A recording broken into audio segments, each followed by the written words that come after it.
So, it's the night before your assignment is due for that pre-law class and you finally sat down to start. But then, shoot, you realize that you don't actually know how to write something for this class. Like, what tense do I use? And wait, what do you mean Iraq? Well, lucky for you, Maya and Maya are here to help. First off, pre-law is the undergraduate major that prepares you for the formal study of law. It's easy to think of how to write based on how you think they talk, but there are some basic features of writing that should be noted. A major one is simplicity is key. So do write short, concise sentences, and don't write long, verbose ones, as tempting as it may be. For example, a short, concise sentence would be, the victim has yet to comment on whether she wants to see the defendant, as opposed to the longer version being, the victim has not testified any unwillingness towards the no contact order being revoked. As scholarly as it may sound, remember that simplicity takes the cake, because, well, you might be confusing your audience. Also, do write with everyday English, and don't use technical legal language that is hard to comprehend, i.e. legalese. The more you grow in the field, the more difficult it will become to avoid the technical legal language though. But remember that your goal is to have your audience understand what you're trying to say. Also, do use an active voice and don't use a passive one. Example? The judge issued a no contact order, and a no contact order was issued by the judge. The first one is an active voice, with the second as a passive. But before all the technicalities of writing, you should always make an outline before writing a legal paper. Use structural devices like numbers, bullets, and put it in chronological order if it helps you. But never write a paper without preparing it beforehand because it will hurt your writing. And while you're at it, do make sure that each paragraph has a clear topic sentence, and don't be unclear or ambiguous about it. Legal writing calls for clarity of who is talking, so do write in third person and don't write in first or second person. Like, the court has decided that given the evidence presented, a final ruling cannot be made at this time. This is a great third person statement as opposed to, we have decided that given the evidence presented, a final ruling cannot be made at this time. Because, well, who's we? Also, do use objective language and don't use emotion-evoking language. Words should not be used to describe a case such as horrific or depressing. Remember, this is your written work as a professional.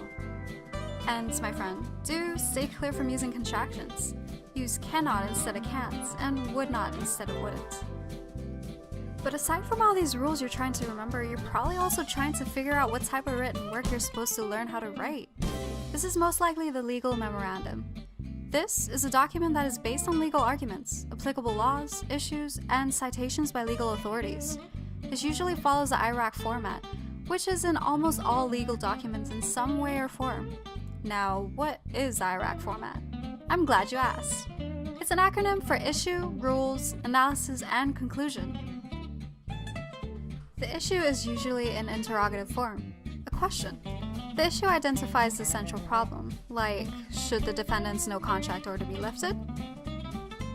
On the other hand, the rules outline any laws, case laws, statutes, and others that are relevant to the case. But the analysis, the argument, is seen as the most important part of the legal memorandum. But why? Well, because the analysis portion is where one is able to examine and argue the problem at hand. But finally, the conclusion is made up of several sentences that highlight the final ruling. Still feeling insecure about writing though? Here's Sean Brown, an actual lawyer who teaches for UOG's pre-law program, to help you out. Oh, my name is Sean Brown. I'm an attorney with the AG's office and adjunct faculty. Well, I think other professors might require more of an, bringing in what you learn in class and even the complicated language into your papers for sure. I don't, because I'm more of an advocate for simple language, because in law, and for law, lawyers like to use complicated words to confuse people, and I'm trying to steer away from that because when you confuse people in law, you're defeating the purpose of being a lawyer. And our job is to make things simple, but we don't do that. So in our class, I'm trying to steer away from complicated language, but I think in most master's, graduate programs are probably going to want to have more of a complex understanding and integrate those complex terms. Okay. Tips are, I mean, we're still undergrad, right? So we're still preparing people for the more complex writing. So I encourage people to take my class. I encourage people to take classes like mine, the introductory to stuff like this, so that way you can develop the skills. But for my purposes and for law, I try to focus my students on understanding the subjects and trying to use simple words to describe them. Because, like I said, making it difficult to understand by using complex language, it just confuses things in general. So, but I am very different from most people, I think, and also I think law is very different from other programs. And that concludes this video. Hopefully it helped you out. Like and subscribe if you want to know more though.